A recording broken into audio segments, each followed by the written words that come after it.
শরণাগতি ও শ্রদ্ধা। ধর্মমূলং হি ভগবান সর্ববেদময় হরি, স্মৃতঞ্চ তদ্বিদাং রাজন येन চাত্ম প্রসীদতি।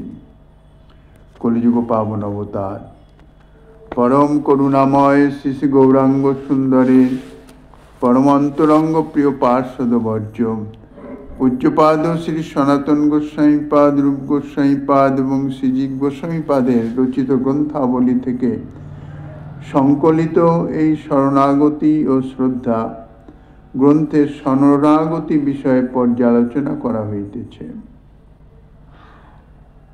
শ্রীমদ্ ভাগবতের এই শ্লোকের উদ্ধৃতি দিয়ে বলছেন, শাস্ত্রে ভগবান শ্রীহরিকেই ধর্মের মূল এবং বেদের তাৎপর্য বলে বলা হয়েছে।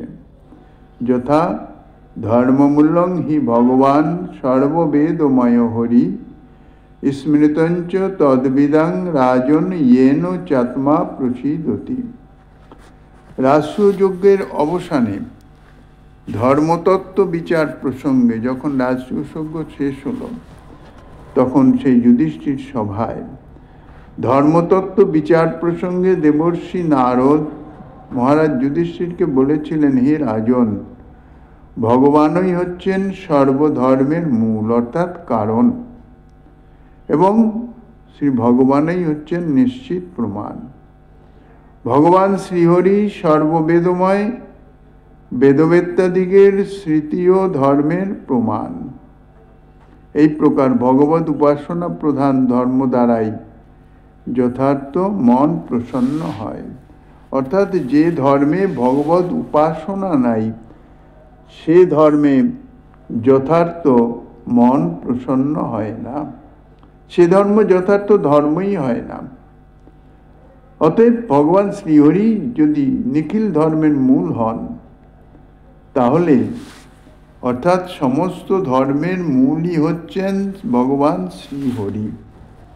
তাহলে ইতিপূর্বে যে বলা হয়েছে, সর্বধর্মান পরিত্যাজ্য মামেকং শরণং ব্রজ, ধর্মকর্মাদি ত্যাগ করে সেই ভগবানের শরণ গ্রহণ করা, ইহা যে মূল ধর্ম হবে, ইহাতে সংশয়ের কি আছে? অর্থাৎ জগতে যত ধর্ম বা যত রকমের কর্ম প্রচলিত আছে, সে শাস্ত্র বিহিতই হোক আর লোকাচার বাবদই হোক না কেন, সেই সমস্ত ধর্মের মূল যদি ভগবান না হন, তাহলে সে ধর্ম তো যথার্থ তাহাতে কোনো জীবের কল্যাণকারী কোনো কিছু হতে পারে না।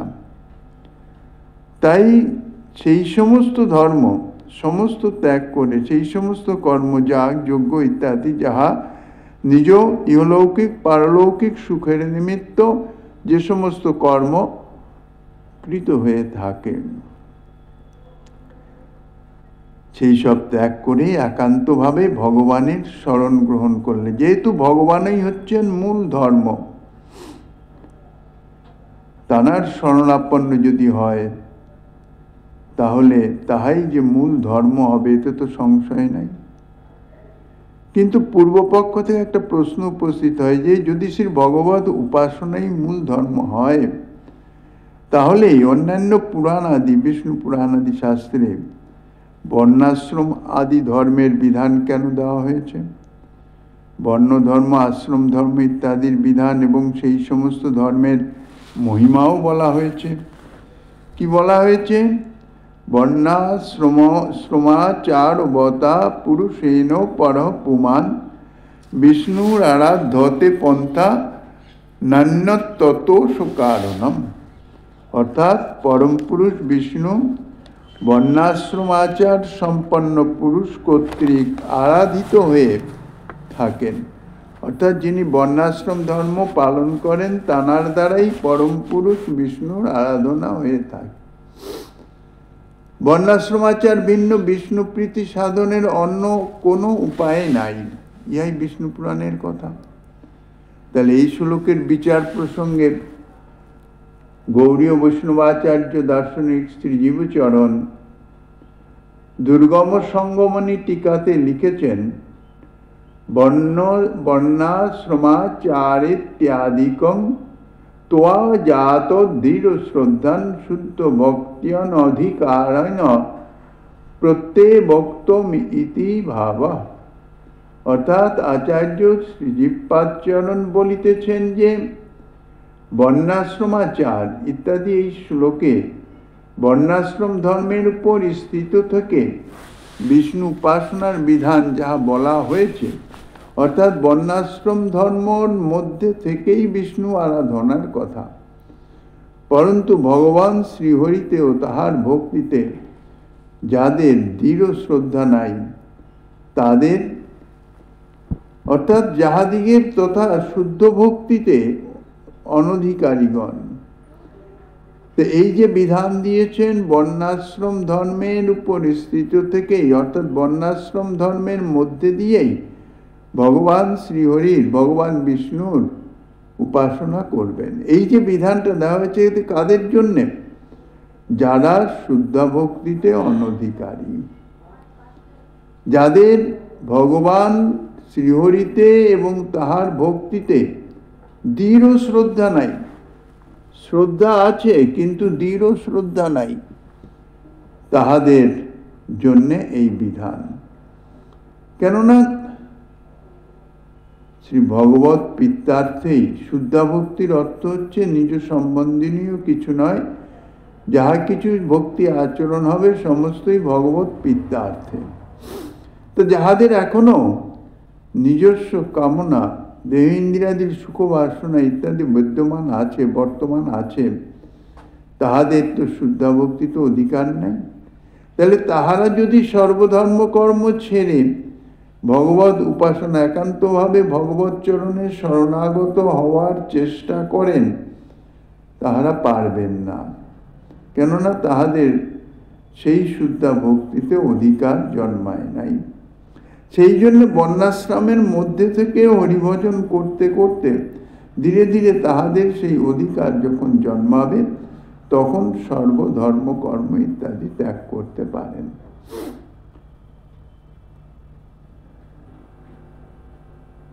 অর্থাৎ ভগবত ভক্তিতে সর্বসিদ্ধি হয়। কৃষ্ণ ভক্তি কইলে সর্বকর্মকৃত হয়, এই বাক্যে সুদৃঢ় বিশ্বাস, তাই হচ্ছে শুদ্ধা ভক্তির ভিত। তো যাহাদের এই বাক্যে সুদৃঢ় বিশ্বাস নাই, শ্রীকৃষ্ণ ভজন করলেই সমস্ত কিছু করা হয়ে যায়, আর কোনো কিছু করার অপেক্ষা থাকে না, এই বাক্যে যাদের পরিপূর্ণ বিশ্বাস নাই, সম্যক বিশ্বাস নাই, সুদৃঢ় বিশ্বাস নাই, সেই সুদৃঢ় বিশ্বাস জন্মাবার পূর্ব পর্যন্তই বর্ণাশ্রমাদি ধর্মের অনুষ্ঠান তাহাদের জন্য কর্তব্য।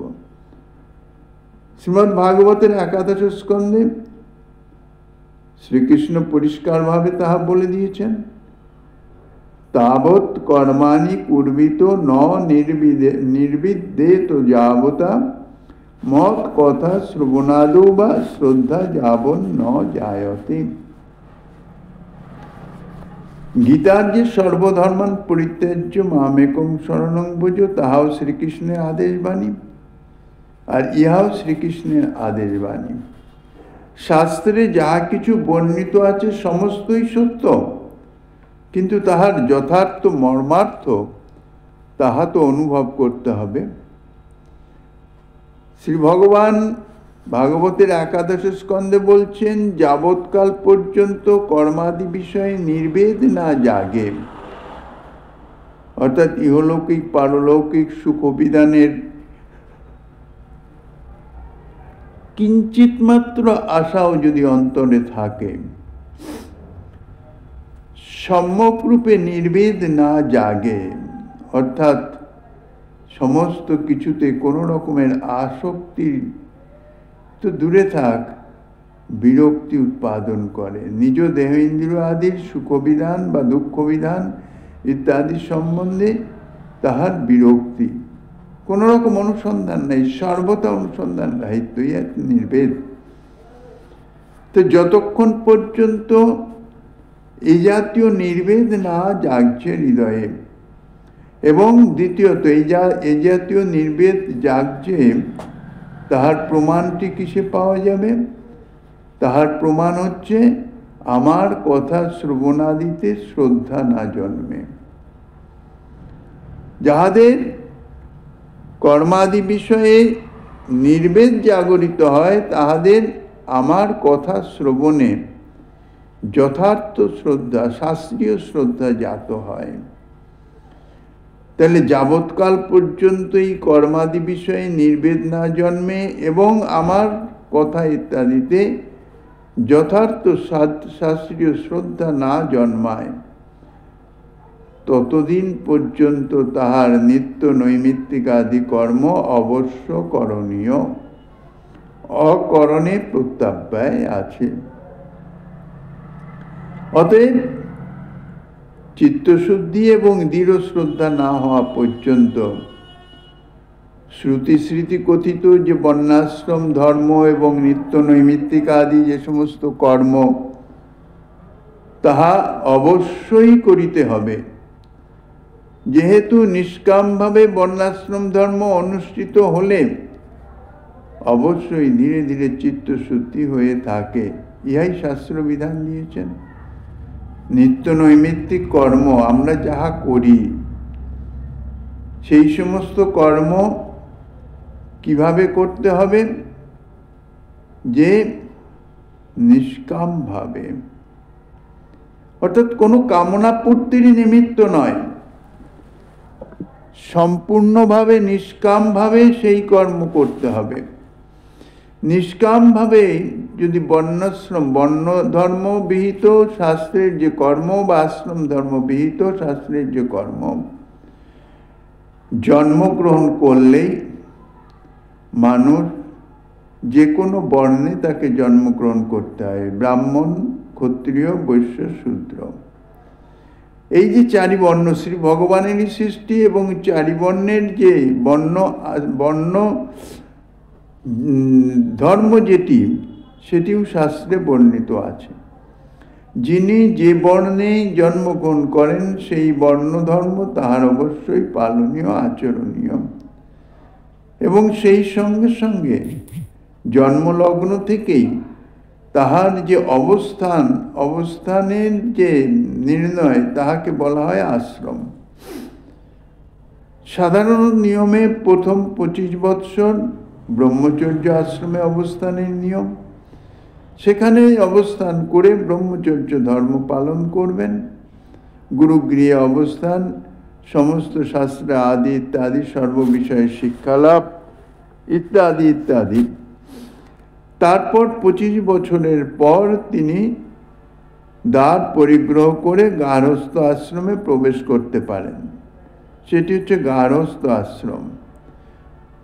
সেখানে প্রবেশ করে তিনি গার্হস্থ আশ্রমের যে ধর্ম, সেই ধর্ম আচরণ করবেন।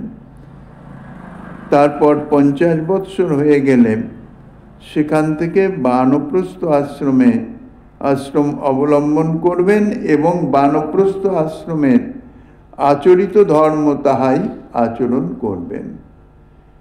তারপর সর্বদা নিষ্কাম নির্ভেদ তুরীয় অবস্থায় এসে গেলে 75 বৎসর থেকে বাকি জীবন, অর্থাৎ সাধারণভাবে জীবের যে পরমায়ু তাহা হইতেছে শতায়ু, 100 বৎসর, সন্ন্যাস ধর্ম অবলম্বন করবেন।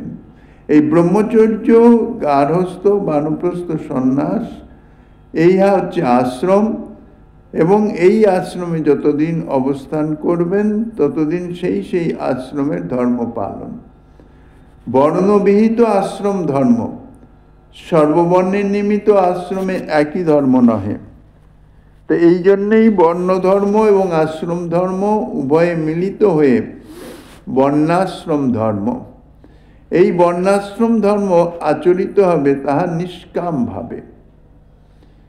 নিষ্কামভাবে যদি শাস্ত্রবিহিত আমার অবশ্য করণীয় হিসাবে যদি বর্ণধর্ম আশ্রম ধর্ম পালিত হয়, তাহলে ধীরে ধীরে তাহার কি হবে? চিত্তশুদ্ধি হবে। শাস্ত্রে ইহাই বিধান দিয়েছেন। কিন্তু উহা কদাপি শুদ্ধা ভক্তি নহে। নিষ্কামভাবে বর্ণাশ্রম ধর্ম পালন তাহা শুদ্ধা ভক্তি নহে। অবশ্য ভক্তিশাস্ত্রে বলা হয়েছে নিষ্কাম কর্মে চিত্তশুদ্ধি হয়, সংসারে বৈরাগ্য জন্মে, কিন্তু ভগবান ও ভক্তিতে শ্রদ্ধা ইহা নিজ সামর্থ্যে হয় না। অর্থাৎ বর্ণাশ্রম ধর্ম নিষ্কামভাবে পালন করলেও যথার্থ ভগবান এবং ভক্তিতে শ্রদ্ধা জাত হয় না। শ্রদ্ধা যাবৎ ন জায়তে। তাহলে শ্রদ্ধা কিসে লাভ হবে? বর্ণ ধর্ম, আশ্রম ধর্ম অর্থাৎ শাস্ত্রবিহিত ধর্ম নিষ্কামভাবে যা শাস্ত্রে বলেছে সেইভাবে পালন করলেও যদি শ্রদ্ধা না হয়, শুদ্ধা ভক্তিতে অধিকার না জন্মে, তাহলে তাদের শ্রদ্ধা কিসে হবে? বলছেন একমাত্র মহৎ কৃপাতেই তাহা লাভ হয়, ইহাই জানতে হবে। মহৎ কৃপা বিনা কোনো কর্মে ভক্তি নয়, অর্থাৎ শুদ্ধা ভক্তি হবে না। অতএব শ্রী ভাগবত পদ্মে ভগবান শ্রীকৃষ্ণের উক্তিতে স্পষ্ট বলা হয়েছে, ভগবানে ঐকান্তিকে বিশ্বাসী দৃঢ় শ্রদ্ধাবান যাহারা, তাহারা ভগবদ আজ্ঞা বলে সর্বধর্ম ত্যাগ করে ভগবদ উপাসনা করবেন। উহাই সর্বকালীন সর্বোত্তম বিধান। সুতরাং আচার্য চরণ শ্রীজীবপাদের প্রদর্শিত শাস্ত্র সিদ্ধান্ত বিচার অনুসারে বর্ণাশ্রমাদি ধর্ম এবং নিত্য নৈমিত্তিকাদি কর্ম সকলের বিধান তথা বর্জনের চমৎকার সূত্রটিও জ্ঞাপিত হল। যাই হোক, শরণাগতি বিষয়ে আচার্যপাদ ব্রহ্মবৈবর্ত পুরাণ বাক্য দ্বারা শরণাগতির নিত্যতা অর্থাৎ অবশ্য কৃত্যতা, অবশ্য করণীয়, শুধু তাই নয়, অকরণে দোষ, সাধারণ দোষ নয়, অকরণে পরম দোষ লেগে যায়, তাহাই 3টি শ্লোকে বর্ণনা করিতেছেন। ব্রহ্মবৈবর্ত পুরাণে বর্ণিত আছে, প্রাপ্যাপি দুর্লভতরং মানুষং বিবুধেপ্সিতম জৈরাশ্রিত ন গোবিন্দ সুতৈরাত্মা বঞ্চিত চিরম অশিতিঞ্চ তুরশ্চৈব লক্ষাংস্তান জীবজাতিষু ব্রাহ্মোদ্ভি পুরুষৈ প্রাপ্য মানুষং জন্ম পর্যায়াৎ তদপ্যৌ ফলতাং জাতং তেষামাত্মাভিমানিনাম বরাকা নাম নাশ্রিত গোবিন্দ চরণোদ্বয়ম। অর্থাৎ যাহারা দেববাঞ্ছিত সুদুর্লভ মনুষ্য দেহ প্রাপ্ত হয়েও শ্রী গোবিন্দ চরণে শরণাপন্ন না হন, তাহারা চিরকালের জন্যে আপনার আত্মাকে বঞ্চিত করে থাকেন, অর্থাৎ নিজেকে বঞ্চিত করে থাকেন। সংসারে ভ্রমণশীল জীবের 84 লক্ষ সংখ্যক যোনিতে যথাযথ ক্রমপর্যায় অনুসারে জন্ম হয়ে মনুষ্যদেহ ধারণ করত যদি শ্রী গোবিন্দ চরণাশ্রয়ই না ঘটে, তবে জানতে হবে যে ওই আত্মাভিমানী ক্ষুদ্র ব্যক্তি মনুষ্য দেহ ধারণ ইহা নিতান্তই নিষ্ফল, অর্থাৎ ব্যর্থ। এই 3টি শ্লোকের টিকায় শ্রীজীব গোস্বামী পাদ তিনি টিকাতে বলছেন, প্রতিটি মানুষেরই ভগবান শ্রীহরির চরণে শরণাপন্ন হওয়া অবশ্যই অনুষ্ঠেয় অপরিহার্য করণীয় কার্য, অন্যথা নিজেকে পরম দোষের ভাগী হতে হয়। তাই এই 3টি শ্লোকের দ্বারা শরণাগতির নিত্যতা সম্পর্কে লিখিত হচ্ছে। ভগবানের শরণাগত না হলে নিজেকেই সুদীর্ঘকাল ব্যাপী বঞ্চিত হতে হয়। অর্থাৎ যতদিন ভগবানের শরণাগত না হওয়া যায় ততদিন পর্যন্ত বঞ্চিতই থাকে। যার পরিণাম কি হয়? ভগবানের শরণাগত না হলে তার পরিণামটা কি হয়? পরিণাম বিবিধ দুঃখের সাগরে সদা সর্বদা নিপতিত হয়ে কাল অতিবাহিত করা। সেই বিবিধ দুঃখই হচ্ছে কি? 84 লক্ষ সংখ্যক জীবদেহে পুনঃ পুনঃ জন্ম, পুনঃ পুনঃ মৃত্যু। অর্থাৎ নিজের কামনা বাসনা ইত্যাদির ফল ভোগ স্বরূপ এই 84 লক্ষ যোনির মধ্যে তাহাকে দেহ ধারণ করে তাহার ফল ভোগ করতে হয়। জন্মগ্রহণ হলেই তাহাতে কিছু নতুন কর্ম হয়ে যায়। প্রাক্তন কর্ম তো আছেই, যাহার ফল সে ভোগ করবার জন্য দেহ ধারণ করেছে। তারপর নতুন নতুন আরো কর্ম, অর্থাৎ ভোগবাসনা রূপ যে কর্ম, ভোগবাসনা পূর্তির নিমিত্ত যে কর্ম, সেই কর্মের ফলে বাসনা সংস্কার আরো বর্ধিত হতে থাকে। তার ফলে সেই বাসনা পূর্তির নিমিত্ত তাহাকে আরো অনেক অনেক জন্মগ্রহণ করতে হয়। তাহলে এইভাবে জন্ম মৃত্যু সাগর, তাহাকেই সংসার সাগর বলা হয়, সেখানেই তার বিচরণ করতে হয়। জন্ম পর্যায় বলতে উক্ত 84 লক্ষ প্রকার দেহে যে জন্ম হয় তাহা পর্যায়ক্রমেই হয়ে থাকে। এইভাবে জন্মগ্রহণ করতে করতে অবশ্যই জীব মানব দেহ লাভ করে ভগবত কৃপাতে। আত্মাভিমান অর্থাৎ দেহাভিমানকেই বুঝায়। শ্লোকোক্ত বরাকানাং অর্থে তুচ্ছ বুদ্ধি সম্পন্ন মানবগণকে বলা হয়েছে, তাদের উদ্দেশ্যেই বলা হয়েছে। ইহার অর্থ এই যে যাহারা এই সংসারে ভগবৎ সম্পর্ক রহিত হয়ে জীবন যাপন করেন, তাহারা এমনই অসাধু যে অন্তত শরণাগতি দ্বারাও ভগবানকে আশ্রয় করে না। ইহাই তাহাদের বুদ্ধির তুচ্ছতা। এইভাবে উক্ত শ্লোকের দ্বারা জানানো যাচ্ছে যে যাহারা ভজনীয় ভগবানের ভজনা করতে অসমর্থ, তাহারা যেন অন্তত শরণাগতি দ্বারাও অবশ্যই ভগবানকে ভজন করেন। তাও যদি না করতে পারেন, তাহলে তাহার এই যে মানব জন্ম 84 লক্ষ জনই ভ্রমণের পর ভগবত কৃপা করে যে এই মানব দেহ প্রদান করেছেন, এই জন্মটাও ব্যর্থ হয়ে যাবে। পুনরায় আবার সেই 84 লক্ষ জনির চক্করে পড়তে হবে। যদি মানব জন্মই বিফল হয়, তাহলে ওই বিফল জন্ম দ্বারা যে যে কর্ম করা যায় তাহাও নিঃসন্দেহে বৃথাই হয়ে যায়। অতএব শাস্ত্রের এই বচন দ্বারা ভগবানের শরণাগতির নিত্যতা প্রতিপাদিত হইতেছে। আচার্যচরণ শ্রীমৎ সনাতন গোস্বামী পাদ উক্ত শ্লোকের টিকায় ব্যাখ্যা ভূমিকায় লিখিতেছেন যে ভগবানের শরণাপন্ন হওয়া জীবের অবশ্যই অপরিহার্য কার্য। জীবকে ইহা করতেই হবে। আমরা শরণাপন্ন হই যখন বিপদে পড়ি এবং সেই বিপদ থেকে মুক্ত হওয়ার অন্য কোনো উপায় না থাকে, তখন গিয়ে ভগবানের শরণাপন্ন হই।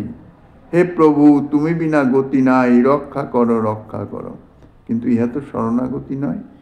সর্ব অবস্থাতেই যিনি ভগবানের এতাদৃশ শরণাপন্ন থাকেন, তাহাই হচ্ছে শরণাগতি। কাজেই শরণাগতির নিত্যতা লিখিত হইতেছে ব্রহ্মবৈবর্ত পুরাণোক্ত এই 3টি শ্লোক দ্বারা। ভগবানের শরণাপন্ন না হলে জীবের দোষ এবং দুর্গতির স্পষ্টীকরণ করা হয়েছে। আত্মৈব চিরং বঞ্চিত, এই যে উক্তিটি আছে, এই উক্তির দ্বারা ভগবানের শরণাপন্ন না হলে নিজের আত্মাই অবিলম্বে জীব নিজেই চিরবঞ্চিত হয়ে যায়। ভগবান শ্রীহরির শরণাগত না হলে দীর্ঘকাল ব্যাপী সর্বদা বিবিধ দুঃখ সাগরে আবর্তিত হতে হয়। কেননা এই সংসারে জন্মগ্রহণ করলে সংসার কি? শ্রী ভগবান পরিষ্কার বলেছেন, দুঃখালয় মশাশ্বতম, এটি দুঃখের আলয়। দুঃখের আলয়ে দুঃখ ছাড়া সুখ পাওয়া যাবে কখনো? পুস্তকালয়ে গিয়ে যদি আমরা ভোজন চাই, কখনো তাহা মিলবে না। কেননা পুস্তকালয় মানেই সেখানে পুস্তকই মিলবে, আর কিছু মিলবে না। ভোজনালয়ে গিয়ে অন্য কিছু চাইলে, ভোজন ব্যতীত অন্য কিছু চাইলে তো পাওয়া যাবে না, সেখানে ভোজনই হয়। সেইরূপ এই সংসার হচ্ছেন দুঃখের আলয়। দুঃখ ব্যতীত এখানে যদি অন্য কিছু চাওয়া হয় তাহা তো পাওয়া যাবে না। কিন্তু জগৎ জীব সকলেই সুখের পিয়াসী। দুঃখ কেউ চায় না, দুঃখ চাইবে না, সুখ চাইবে, অথচ দুঃখালয়ে তাকে অবস্থান করতে হবে। কেননা এমন কর্ম সে করেছে যার ফলে সে জন্ম মৃত্যুর আবর্তে, অর্থাৎ এই সংসার সাগরেই তাকে ঘুরতে হচ্ছে। আর এর থেকে মুক্তির একমাত্র উপায় শরণাপন্ন হওয়া, ভগবানের শরণাপন্ন হওয়া। তাহলে ভগবানে যদি শরণাপন্ন না হওয়া যায় তাহলে তাহাই জীবের দোষ। আত্মৈব চিরং বঞ্চিত, নিজের স্বরূপকে চিরবঞ্চিত করে রাখা হচ্ছে। ভগবানের শরণাপন্ন না হলে নিজের আত্মাই, অর্থাৎ জীব নিজেই চিরবঞ্চিত হয়ে যায়। ভগবান শ্রীহরির শরণাগত না হলে দীর্ঘকাল ব্যাপী সর্বদা বিবিধ দুঃখ সাগরে আবর্তিত হতে হবে। ইহাই এই বঞ্চনা, অর্থাৎ আত্মৈব চিরং বঞ্চিত, এই বঞ্চনার তাৎপর্য। আর সেই যে আবর্তনটি হলো, অর্থাৎ সংসার সাগরে যে তাকে যাতায়াত করতে হবে, ঘুরতে হবে, সেই যে আবর্তন, তা 84 লক্ষ প্রকার দেহে, 84 লক্ষ জনিতে তাহাকে ভ্রমণ করতে হবে। অর্থাৎ তজ্জাতীয় দেহ প্রাপ্ত হতে হবে, আবার সেই দেহ শেষে কামনা অনুসারে নতুন দেহ প্রাপ্ত হতে হবে। এইভাবে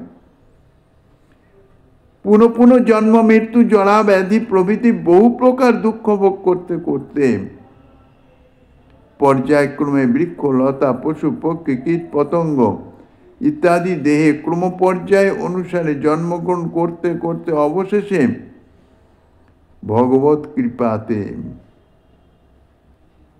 যে দেহই ধারণ করুক, শ্রী ভগবান তো পরমাত্মা রূপে সঙ্গেই আছেন। তিনি তানার এতাদৃশ জীবের দুঃখ দেখে তানার করুণা উদ্রেক হয়। করুণায় বিগলিত হয়ে তিনি কি করেন? মনুষ্য দেহ প্রদান করেন। কেননা মনুষ্য দেহ ব্যতীত ভগবত ভজন হয় না। তখন মনুষ্য দেহ যাহা দেবগণেরও প্রার্থিত, দেবদেহ ভগবত ভজন হয় না, এই জন্য দেবগণ ভগবত ভজনের নিমিত্ত মনুষ্য দেহ প্রার্থনা করেন, কিন্তু প্রাপ্ত হন না। দেবগণেরও প্রার্থিত এই মানব দেহ জীব প্রাপ্ত হয়, লাভ করেন। এই কারণেই মানব জন্মকে দেববাঞ্ছিত এবং দুর্লভতর জন্ম বলা হয়েছে। সাধারণত সকলেরই মনে হয় যে দেবদেহই তো দুর্লভ। দেবতাগণ তারা স্বর্গে থাকেন, মনুষ্যর থেকে তাহারা অনেক বেশি আয়ু তাহাদের। যদিও তাহারাও শতবৎসরই জীবিত থাকেন, কিন্তু মনুষ্যগণের যে কালের পরিমাপ, অর্থাৎ 1 বৎসর, দেবতাগণের হয়তো 1 দিন, এরম ধরনের একটা বিভাগ আছে। তাহার ফলে মনুষ্যগণের থেকে শতগুণ তাহারা দেহ ধারণ করেন, বা তার থেকেও বেশি হতে পারে। যেহেতু ব্রহ্মার 1 দিন পর্যন্ত দেবতাগণের আয়ু, পরমায়ু, ব্রহ্মার দিনান্তে রাত্রি আগমনের সময় ভূভুবর স্বরলোক এই 3 লোক ধ্বংসপ্রাপ্ত হয়ে যায়। দেবতাগণ তাঁরাও মৃত্যু মুখে পতিত হন। তাই দীর্ঘকাল তাহারা স্বর্গে থেকে সুখ ভোগ করেন। সেই জন্যেই সসুখ পেয়াসী মানবগণ দেবদেহের দুর্লভতরতা মনে করেন। দেবদেহই দুর্লভ। যাগযজ্ঞ আদি ইত্যাদি পুণ্যকর্ম করলেই সেই কর্মফল ভোগের নিমিত্ত দেবদেহ প্রাপ্ত হওয়া যায়, ইহা শাস্ত্র বিহিত। মর্তলোকের মানব যাহার জন্যে কত ব্রত তপস্যাচরণ করেন দেবদেহ প্রাপ্তির নিমিত্ত, বস্তুত তত্ত্ব বিচারে কিন্তু দেবদেহকে দুর্লভ বলা হয় নাই। দুর্লভ বলা হয়েছে মনুষ্য দেহ। কেননা এমন কোনো বিধান নাই যাহা পালন করলে অবশ্যই মানব দেহ প্রাপ্ত হওয়া যাবে। এই জন্যেই মানব দেহ দুর্লভ। যদিও মানব দেহ দেবতাগণ থেকে শতগুণে বিভূতি ঐশ্বর্যে যুক্ত মহাভোগেরই অধিকারী, তথাপি সংসার সাগর পার হওয়া যায় যে পরম ধর্ম যাজনা দ্বারা, ওই দেহে অর্থাৎ দেবদেহে সেই পরম ধর্ম ঘটিত হয়ে ওঠে না। কারণ দেবাদি জন্মনি মহাবিষয়াবেশাৎ পশ্চাদি জন্মনি বিবেকাভাবাচ্চ। মনুষ্য ব্যতীত ইতর প্রাণী যাহারা তাহাদের বিবেক নাই, ভগবত ভজন হয় না। আর মনুষ্য থেকে উন্নত যাহারা দেবদেহ লাভ করেন তাহাদের বিষয় ভোগাবেশ এত বেশি যে সে বিষয় ভোগাবেশ তাহারা ত্যাগ করতে পারেন না।